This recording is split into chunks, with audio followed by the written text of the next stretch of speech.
Roll to Save presents The Assumptions, a SLA Industries actual play podcast.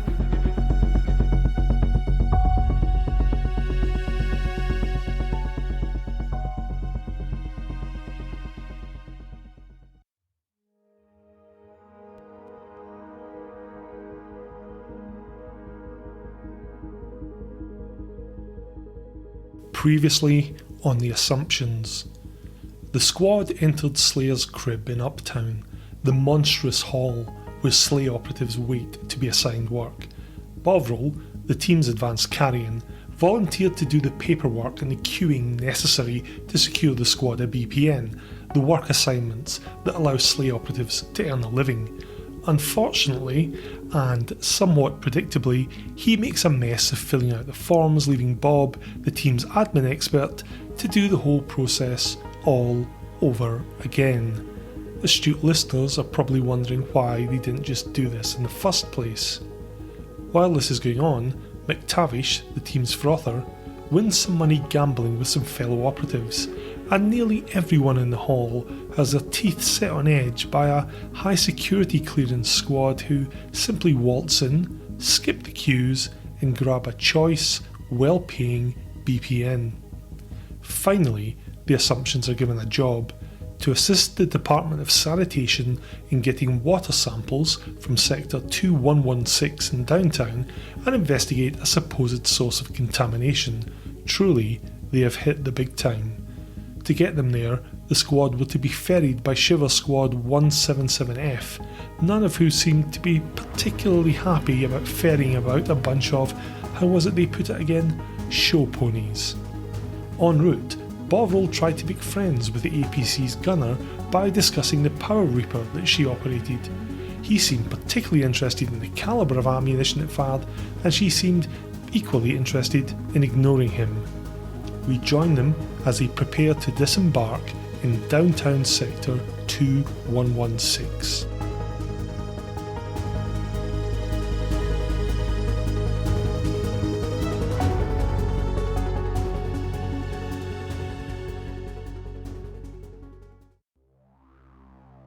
So what type of ammo does this gun take?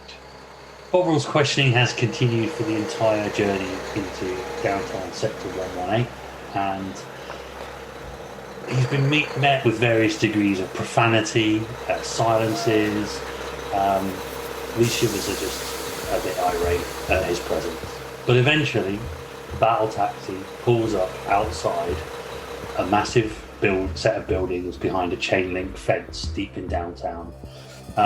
Water treatment works, sector 118.2.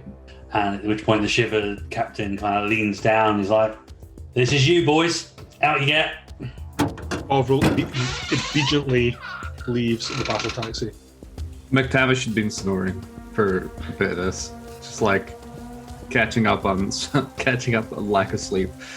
And he just sort of shakes up and he obviously he's not necessarily wearing the same level of armor the shiver is. He's still wearing this pretty beefy armor, and it's kind of just this clanking, weird, shakes away. Oh, okay, all right, thanks for the ride. Sort of just gives him a mock salute and stumbles out after. So are you fine people going to be waiting for us once we've successfully completed this operation? Not a chance. See you later. Thank fuck for that. The door's shut and this battle taxi rolls off. And you turn and you look at this dismal, pouring rain scene, looking across at this dark set of big containers, like huge water towers effectively. And the smell is not that good. This is where all of the water effluent from many, many levels of more end up and get treated to get pumped back up to be reused again. The very, very artificial water cycle of Morton. Nice fragrant aroma. So, Bob, you are very good with paperwork. Well, yeah, you could say that. You are better than me. Last time you filled out the form adequately, whereas my performance was substandard, and I would like to apologise for that. No problem. Just one of those things that practice makes perfect. So, Bob, how do we get back from here once we have successfully completed our mission? Oh, there's always the option of our feet, but I'd rather take some other form of transport back. Again, my knowledge of the setting is minimal. Are there things like taxis that we can hire? Or At higher levels, taxis are definitely an option. So there's loads of there's Gauss trains to cover large distances. There's subway trains to cover smaller distances. There's these massive, great big called shift blocks, which are like massive, great big lifts, huge, great big blocks that are basically buildings full of people that move up and down the levels. So probably you need to get yourself to your nearest shift block and then get ferried up and make your changes and keep going up. So I always think of those like a much larger version of, Covent Garden Underground Station. You have those huge, colossal lifts that go from way down to the top. yeah, just bigger. Yeah, but just bigger, building sized. Less Sanitary. clean and slower as well. So yeah, I mean they're so big you can put vehicles inside them, but in general it's just functional and thoroughly unpleasant. which sums up quite a lot of sleighing. So, Bob, as you successfully completed the paperwork, which once again I would commend you on, what do we do next? There's probably something in here that's contaminated the water supply. We should basically do a complete search of the area and see if there's anything that is there that looks like it shouldn't be there, anything that sticks out like a sore thumb. We're not experts, but if there's anything that doesn't look obvious, then we need to refer to someone with a bit more knowledge than ourselves. So there must be some people here that are overseeing so I think first thing, report into whoever runs the place. That is a wonderful idea, Bob. There's a reason you're team leader. Lead on. Right, see if there's any signs that point to anywhere that says things like office or... Yeah, sure. I mean, as I said, there's a chain link fence between you and the internal compound, but there's definitely a light on and a building off to the kind of left-hand side. So if you get through the chain link fence, which I'm sure isn't a problem, you can. Yeah, that looks like an admin office of some description. Right, head in that direction. I'm going to be right behind Bob, literally like looming behind him. Not intending to be in any way intimidating towards Bob, but I want whoever it is that opens the door to get a good look at. So you have an advanced carrier invading your personal space from behind, which is probably a little bit unnerving. But I did mention a chain link fence, I'm fairly sure. Well, there's got a entrance through the Yeah, there's a fence, gate. so- It's got a big chain and a padlock. Is there a camera looking over it? There was. You see this kind of this kind of destroyed piece of equipment dangling from a couple of wires that looks like it would have been a camera, but it's no longer functioning. Okay, we're not getting their attention that way. I'm going to suggest we look for another gate. So there's got to be more than one way in and out of the place. How sturdy is the padlock? Oh, that's dirty, Bovril. If you had a decent, a gash fist would just slice through it like it wasn't even there. McTavish, you look like you have been involved with the criminal element. Can you pick this lock? I take offence at that. Thank you very much. I'm just going with your general demeanour and attitude. I don't think so. Why don't you just smash it with that big fist you use? It's about all it's good for. Why don't you use your wonderful sword? I thought you wanted to get some experience on the job here, big man. Yeah, but my fist is not for breaking padlocks. I just look at Bob. Apparently you're the team leader. Why don't you make a decision here? Because, quite frankly, I want to smash some heads, and there's no heads to smash right now, and this lock really isn't cutting it. So, Jason, do Carrion have some form of night vision? Like, They've got pretty good vision in the dark. yeah. Can I see any? Because I'm guessing it's dark here. Oh, it's dark. Yeah, I can't see anyone like moving around on the other side of the fence. There's a couple of lights throughout the complex throwing like a sickly kind of glow out, which doesn't do a huge amount to penetrate the gloom and this kind of darkness. But you do, there's one guy looks a bit kind of sort of quite thin, wearing a sort of one-piece coveralls, bald head, a bit scrawny, and he's kind of wandering across from one vat effectively to the other. I'm going to yell on him in my nicest voice. Okay, so you yell, what, just "Hoi," or... Excuse me! Okay, this guy kind of stops what he's doing and looks around, and you can see he does Wait. he just kind of, his eyes widen a little bit, and he kind of just like puts his head down and quickly kind of shuffles over towards the hut, and you see him kind of look back as he opens the door and goes in and shuts the door. Well, he wasn't very helpful. I now feel entirely justified in breaking this lock. So Bovril's going to chink his gas fist and just Okay. batter the padlock. No problem at all. I mean, I think your strength is fairly high, is it not? It's 5. It's fine. Okay, yeah. So your gash fist just pulls that, and it kind of probably half the chain links of one side of the gate as well, just like smashes to the ground. And as the chains tinkle on the ground beneath, you kind of look up and you see the door to the office opening, and a guy kind of emerging and kind of looks a bit shocked. I'm going to And goes back into the office. pick up the And padlock. slams the door. You have a problem with your padlock. I'm also going to pull out a little notebook and make a note of one padlock. Okay. Just put it back into my pocket. So the gate is now no longer locked. Team leader, we can now enter. Good job. And head on in, and then Okay. beeline for that hut. Okay, you make a beeline for the hut. As you approach, you can hear a couple of voices. Sort of, you can hear what seems to be like a couple of voices going back and forwards. And then, as you kind of get closer, you see a face appear at one of the windows, and you kind of duck down and you kind of get to the door. And as you look at this door, it's like a standard, just crappy door. But there appears to be like a small animal skull hanging on the outside. And the other thing is that a sign that just says foreman. Bovril is staring at Bob. It's quite unnerving, Bob. These two cobalt points of light that burrow into your skull, and it's just like they're unflinching, quite intense. Trying to keep as good a poker face as possible, but yeah, just tap on the door. Okay, you tap on the door. You hear this. Look, we know you're inside. Just open the fuck up. Nothing happens. See if it's locked or open it up. It kind of, you feel some resistance on it, but it just kind of opens.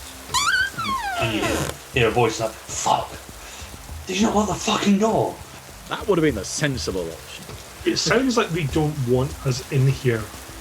What they want and what they don't want, we don't give a shit. We're here to do a job. Excellent leadership. Let's go. And walk on in. Okay, you push open the door. Well. Just back up there a minute, Bob. I'll go in first. This is a good idea. I believe McTavish said that he wanted to be at the front. Absolutely. I unsheath my claymore. Okay, head on in. Okay. I charge it. All right, you wankers. Show your faces. Okay, you bust into this like crowded, ramshackle kind of office. There's like filing cabinets and a desk, and kind of there's a chair behind the desk, and there's basically two guys, not quite hiding behind the desk, but looking a bit shocked. One is the kind of scrawny guy, nervous-looking guy who's looking really nervous now that you saw heading across the compound, and the other is a kind of bigger guy, sort of middle-aged, quite a paunch on him.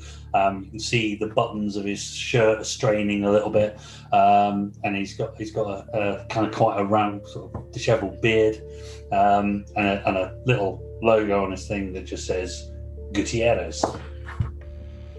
Gutierrez looks well fed. It is not true about the poverty they talk about in downtown, clearly. He's like, Don't kill us! Don't kill us! Team leader, your instructions? Yeah, kind of raising an eyebrow and looking a bit perplexed at them. We're not here to kill anyone. Why would you think we are? Well, you just smashed through our gate. Yeah, because no one bothered to open the fuck up when we tried to get your attention. Well, I was coming. Really? Well, yeah. Adam here, he came in, told me you were at the gate, and as I put my head out the door, I saw you smashing your way through it. Well, just bad timing, I guess. Anyway, kind of hold up the sheet we've got. We're here to solve your contamination problem. Contamination problem? What So you don't know there is a problem? He looks at the other guy, and the guy looks at him, shrugs, and he kind of looks back and says, no, but can I have a look at that? And he holds out his hand for the bit of paper for the DP. Don't see why you shouldn't have it. Looks legit. Have you guys got ID? Yeah, I'll hold my card up. Slops. SLA operatives. Hi. He kind of wipes his hands on his shot and holds out a hand. He says, Rod Gutierrez. I'm the foreman here. How can I help? Well, hopefully you can. As it says, we're here to solve the contamination problem. The fact that you're not aware of it is already told us one thing.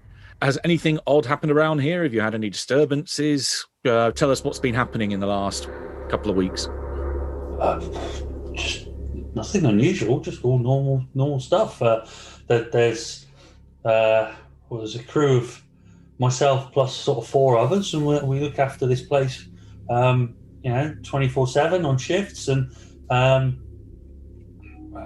mean, I've not been told or notified of anything kind of unusual. Adam, he looks down at this guy, and he's got the name tag on his thing is Ringwald, and he's kind of like, and this guy goes, I'm not heard anything at all, boss. No. As this is going on, Bovril's turned to Bob, and he's unslung his BLA 819M pusher, and he's just starting to tell Bob all about it, because he's realised the other night the puppy didn't get a chance to tell Bob about this, and he knows that Bob likes weapons. So while this conversation is going on, he's holding this over and sort of cocking it and saying, do you know that this is the first machine gun offering from BLA in the company's entire history? That this pusher is a high-end submachine gun for the discerning operative. The lady in the shop told me that the performance and the quality of the build is to the Blaze standard. Here, feel this. So as you're doing this, Gutierrez kind of stops talking, and he's kind of worried. The worried looks crept back on his face as he watches this hulking brute of a carrier and kind of explaining all about his favourite new gun. Don't worry, he takes pride in his equipment. That's clear. I mean, it's a lovely gun, lovely. We only get sort of calf really down here, so and they're okay if you're only shooting the rats, and by rats I mean the small ones. I mean, obviously the big ones you need a lot bigger gun. So yeah, we've not had anything. Gutierrez, you're a fan of weapons then as well, like Bob. Only the stuff I see on TV. What's your favourite? He kind of looks a bit Blitzer, I think. I mean, those things are. Bob, you purchased a Blitzer. Do you have it with you? No, it's going to take a while for it to be customised, but it's on the way. You own a Blitzer? Well, I paid for one. I'm waiting on delivery. His eyes widen. You're a CL10. You're like fresh out of the blocks. Got some money, and I like quality. Okay. Well, that's some handgun. I mean, nobody's going to mess with an operative putting one of those in their face. That's the idea. Yep, BLA are second to none for build quality. Do you know that my 819M pusher came with a custom cleaning kit? I could have it in any colour I wanted. I chose, however, to have it in standard grey, but their build quality is exceptional. The penetration from the rounds fired from this are second to none. That's nice. That's really nice. What can I do for you? He smiles kind of nervously. I mean, as you can see, we're quite busy. Bovril smiles back. He shrinks back because that's not a smile. What can I do for you guys? No, nothing really weird. I mean, not that I've seen or Adam's seen. I don't know if Meg, John, or Wooly have seen anything, but do you have to fill out shift reports or anything like that? Yeah, always. Yeah. Oh, can we have a look at the back reports looking back at our own kind of brief for the mission? Is there a timeline as to say how long people have been feeling sick? So the problem with the BPN is you don't get a huge amount of information. In which case, request the last couple of weeks, because this must have been something that's been fairly recent. Sure, I guess. So he kind of moves around the desk and kind of goes up to the filing cabinet, starts opening filing cabinets, and you don't think he's got a very good system. Okay. Oh boy. It's not alphabetized. It's not, nothing's in order, date order or anything. And he just kind of starts pulling one file out here, opens another cabinet, one file out there. Bovril's going to go and put an arm around Adam, and he's going to reach into his pocket. Adam whimpers. He produces the padlock. Adam, I have a job for you. The gate was stuck. Please go and fix this padlock. He looks at the two pieces of padlock. I don't think I can fix that. Do you have a replacement? Maybe in the stores. Bovril ruffles his hair and steps back. He hasn't got any hair. Did say he was bald. Ruffles his dome. Okay. He's you kind of probably smell it with your keen senses, a rising scent of ammonia from and you start seeing a dark stain spread across the front of his trousers. Gutierrez, I think that Adam may have to go home. He appears to have some sort of sanitary difficulty. Gutierrez looks around and goes, oh, for fuck's sake, get out, just go and get changed. And the guy kind of just whimpers and he appeared to be quite scared at the prospect of fixing a padlock. You may want to write that in your personnel records. Oh, yeah. Oh, okay, yeah. This is going to take me some time. I mean, you're welcome to help and have a look. He just kind of starts pulling out files. How about Bob stays to look at the files and Bob and I go and have a look round the plant? That sounds like a good idea. Use the time wisely. Okay. Do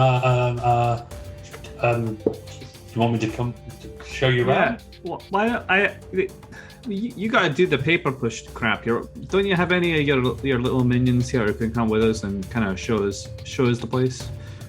Yes, you're a position of authority. You should have some of your subordinates show us around. I would love to meet them. Okay. Wanders back to his desk. He's got one of those like gooseneck microphones with a big button on it, and he presses the button. He says, "All crew, report to the foreman's office immediately. Except you, Adam. You're going to take a little bit longer." And he says, "Should be here fairly soon." Barbara's going to look at this sort of gooseneck and just going to ping it back and forth. Okay. You move it and it stays where you put it. It's fantastic. Yeah. So after a couple of 5 or 10 minutes, he's starting to stack up these files for you, and there's a kind of, the door opens and this guy walks in, and you see behind him there's a girl with him, and they kind of come, "What's up, boss?" And then they look and they just like freeze at Bovril, and what's going on? And he turns around and says, "John, Meg, these are operatives. They're here. Apparently we got a problem with contamination or something." And the two kind of look at each other. "Really?" Says, "Can you show them around?" So, "Yeah, sure, boss. No problem. We can do that." All right. So John's a kind of quite geeky looking guy, quite kind of slim of build with some big bottom glasses. But a couple of pimples. He does seem to be quite young. Meg is a slightly overweight, not unattractive lady, but you can see from she's customised her jumpsuit with Hello Piggy memorabilia. She's got a Hello Piggy belt buckle. She's got the pink Hello Piggy socks on, and there's a couple of patches, Hello Piggy patches, and as they step back out of the office to kind of allow you guys to come out, boss wants us to show you around. So, I will be filming the proceedings, crew members, so please do not swear. We're going to be on telly.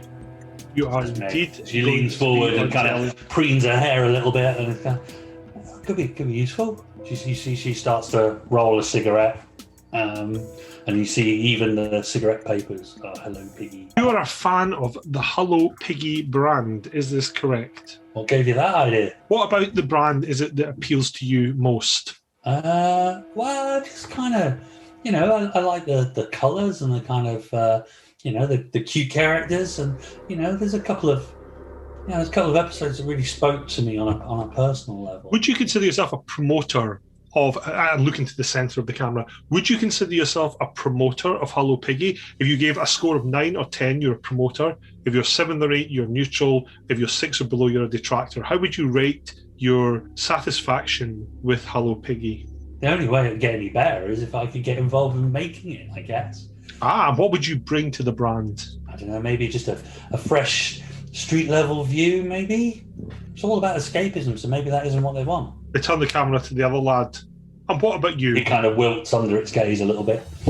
Me? Look at the centre of the camera. Don't look away from me. Look at the centre of the camera. Imagine I'm not here. That's a bit difficult. Just look at the centre of the camera. Okay. I smile. I'll try.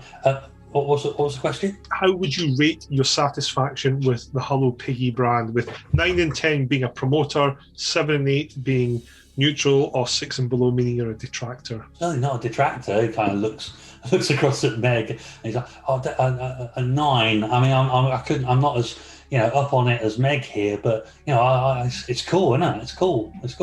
I turn around to McTavish. And what about you, McTavish? It's crap. It's a 1. Can we move on, please? I turn back around. We should move on. He's getting irritable. Meg looks. You guys don't need both of us for this, do you? I look around at McTavish. What do you think? Which one of you wankers knows more about the plant than the other? Not a lot to know, to be fair. Look, John will look after you. Oh no, I think you the one with the piggies. I think you should come along because it'll be more entertaining for the big man here. In that case, maybe you can let John off the hook? You bugger off and go do your thing. He looks pretty grateful and kind of scampers off. It's all right. Come with me. And she kind of heads off deeper into the plant. Here, do you have any of those patches that are detachable there? Can I have one? No, they sewed them in. I've probably got some spares in my locker. All right, later on, I think the big man here wants one because I think he wants to be a promoter of Hello Piggy too. So I think we should get him one. Well, all I'm thinking is, McTavish, remember our media training back at the academy? It's important to have a solid foundational representation of main popular brands. And this is a brand we have encountered here amongst the salt of the earth of Malt City, clearly having a big impact. That could be something that our squad represents. No, we're not going to be the Hello Piggy brand. Can we move on, please? But what's your problem with the Hello Piggy brand? It clearly has a high rate of popularity. That's nice. Which brand would you prefer? The brand that gets us moving through this shit job quicker, which is clearly the brand with this sword. I don't understand. Why would the sword help us move quicker? You're very confusing, McTavish. I find you very hard to understand at times. Bovril then turns around and starts following after her. And he's going to be doing his own little commentary as he goes, just describing what he sees, like a really terrible student filmmaker. So it's heavy on the dialogue. Heavy on the dialogue. Heavy on the kind of hyperbole. Yeah. Just describing everything. While also not being incredibly good with the camera. Because I'm imagining this camcorder, when you've got a massive big set of clawed hands, it's not particularly easy to manipulate. It's probably not made for your average carry-in user. No, you're absolutely right. Okay, so you follow Meg down and she sort of leads you through the facility, shows you around. Basically, the area is split into kind of 4 main kind of vats, and each of them say they look after one of these, she tells you.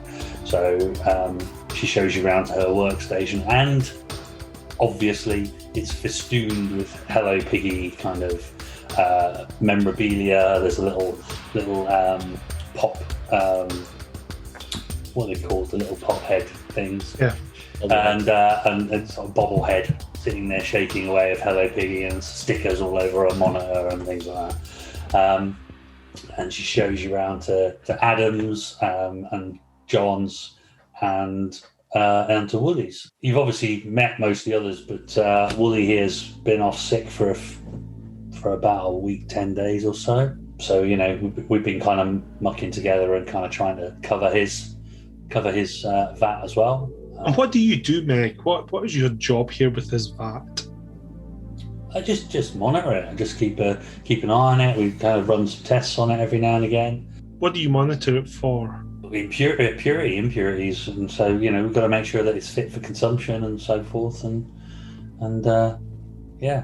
before it gets pumped out and sent back up higher onto the higher level. So what about your buddy who's been sick? Has anyone been going to keep an eye on his thing? You know, we're busy. We try. All right. So when was the last time one of you lot actually looked at his? Oh, I'm sure John did it the other day. I think, maybe. Oh, do you know what she's just done there, McTavish? And this is really funny given who we are. She's just made an assumption. This is funny, Meg, because our squad name is The Assumptions, because at the beginning McTavish was making lots of assumptions, but now you've made one, and you've probably endangered a lot of people's lives, which is quite funny. Why don't you, while we're here, go and check his workstation? Okay. Yeah. Bovril's nudging McTavish as if he's just said like the funniest thing ever. He kind of fires it up and logs in and clatter on the keyboard. This green screen lights up her face with a sickly pallor. I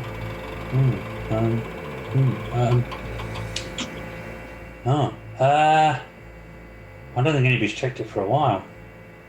Oh, you lazy buggers. Those are those assumptions. That's funny, McTavish, because that's what our squad's called. It's hilarious. Yes, absolutely. I agree. It's hilarious. Completely dead. I cannot wait to tell Bob this.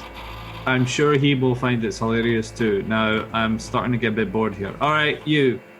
How bad is it? Well, see for yourself. Well, it's your job to read all this gobbledygook crap on the computer. Why don't you distill it down like you were talking to an 8-year-old? I mean, a Bovril. So it looks like there was some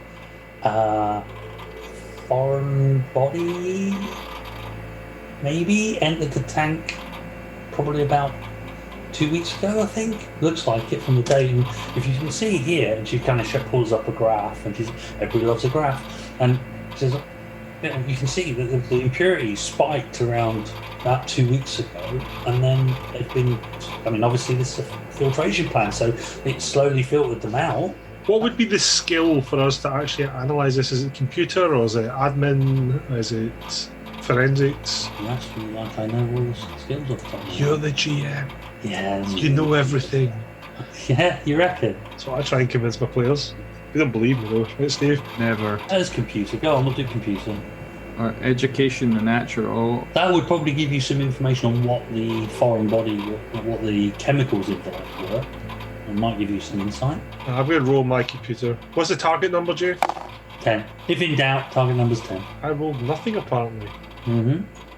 Okay. So unfortunately your success dice came up as an 8. Gotcha. I think this computer's broken. McTavish will kind of look at it and sort of slap it and monitor a bit and let me take a look at that. She kind of gets out of the way a bit. Marvel's going to smile at her like, he's our technical expert. He'll know what's going on. So you can spend luck if you wish to re-roll, but you did roll a 1 there, so... So, unfortunately... And I think you'll find that the technical expert in the crew is Bob, and he's clearly had better things to do than come and hang out with us here. Well, I mean, we can probably pull up these records at the terminal at the foreman's office if you need to. I'll ask her, are these all connected back to the foreman's office, or do we have to hang out here and look? Well, no, you can do access it from the foreman's office. When did your friend get ill? About 2 weeks ago, I think. So Nick, so if we look at this graph, point on that graph when he got ill. Literally, she says, "Oh, okay." The next day. Do you have his address? I think myself and McTavish should go and pay him a visit and see if he is feeling okay and if he can help us with this problem. I don't have his address, but the foreman will. McTavish, I think we have a plan. Do we? What does the vat look like, Jason? Like, how high is it? Could anyone actually see in it, or can it even build it to... It's got a ladder up the side. I mean, you can climb up there and open like a hatch at the top if you want. Yeah, I don't think anyone's going to be able to see anything obvious out there. But what's the level now? Is it still climbing, like really impure based on what the graph says? Getting less and less. Okay. All right. I guess we'll go back and talk to the foreman here, and then I'm not opposed to a little bit of a road trip there, Bovril. We can go check in our sick friend. I suppose that's better than hanging out here looking in a tank, looking like fools. Bob's going to sort of delicately bop Meg on the shoulder and say, "You've been a big help, Meg." Thanks. She kind of shrinks back. She's like, shakes her arm out because it's now like dead for the next 10 minutes. And she's like, thanks, I think. And she kind of starts rolling another Hello Piggy cigarette. So, Matt, we'll come back and report this to you. Okay, so you head back to the foreman's office. Matt, you've got a whole stack of reports. What you've noticed is in the last 2 weeks, probably you find reports from Meg, Adam, John, but obviously nothing from Willie. Okay, well, as I don't know what's happened there yet, I'll be asking him what's up with the missing reports. That'll be Wooly. He's off sick at the moment. Been off sick for about 2 weeks, I think.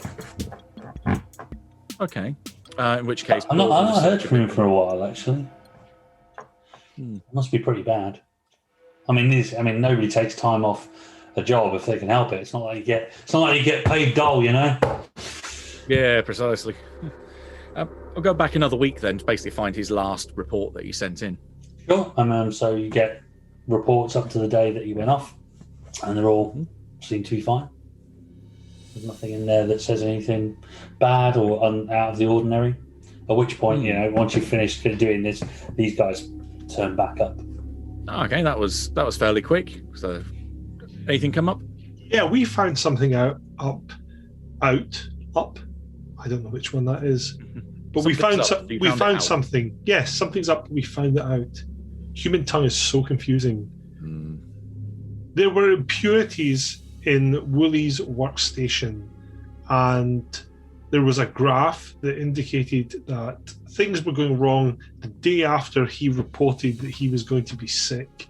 So myself and McTavish have decided that we are going to go and visit him and find out if he is still sick. And if not, we're going to bring him here and he's going to interpret this graph for us.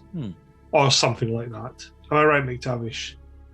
That sounds about right, but I think what you'll find here is that we need to write this lot up for complete incompetence because they're useless. Like, they're not even watching this guy's graph when he's out sick. And it's clearly this foreman's fault for not, handing out that duty. So he needs to be written up. That's the thing. Yes, I forgot. So it was really funny, Bob, because Meg said that she thought somebody was looking after the workstation, but other people thought that as well. And then this whole crazy poison thing happened, but it's because they made assumptions. And I nudged Gutierrez, we're the assumptions. Do you see why that's funny? Yeah, you see, it's fate that we're here. Oh, yeah. Gutierrez gets it. That's hilarious. McTavish found it really funny as well. He told me so. Oh, it was the funniest thing I've ever heard. Literally, like I don't even know how else about it. So, Gutierrez, where does Wooly live? Because myself and McTavish are concerned for his welfare. Yeah, I think he's in the next sector over, actually. So, let me dig out his home address for you. I can do that. Splendid. He sort of rifles through, again, a very disorganised cabinet, and then eventually, after about 10-15 minutes, here it is, and gives you the address for Wooly. How long would it take to get there? Well, it depends on what transportation method you would use. So, the guy kind of Gutierrez actually says, well, Wooly always used to bring his bike. I think it probably took him about half an hour. So, I guess we'll just hoof it then. Are there any buses? occasionally. You're quite low downtown here, so they're not as regular as perhaps they might be. But I'm sure there's probably some buses. Yeah. I'm not sure whether you. Or we could walk. Yeah, it probably didn't take you more than an hour to walk. And I'll gesture over at the Hello Piggy lady. What was her name again? Meg. Like, I'll gesture over Meg. Don't forget, the big man here wants a patch. I would love a patch, Meg. Did you make them yourself? no, that would be competition. I like it. These are all official Hello Piggy patches. How much did they cost you, Meg? Some of them were quite expensive. Some of them were, tens of unis. I will not take one of your patches in because they're expensive and they cost you money, and you earn that yourself, and your belongings are your belongings, and people should not take other people's belongings. If anyone tried to take my belongings, well, I have this gash fist here, and he sort of shrinks it out again. She shrinks it This back. is what would happen if people took my belongings. Victavi, shall we go? I just shrugged his shoulders. Okay. Let's get moving. Quicker we get this done, the quicker we get back. I need a drink. If you want to follow that up, by the time that you've gone there and come back, hopefully I might find something else by looking at his workstation and going through his paperwork and his terminal. Aye, good luck with that there, Bob. Good luck. You'll need it. Fingers This crossed. lot are pretty incompetent. I'm up for a challenge.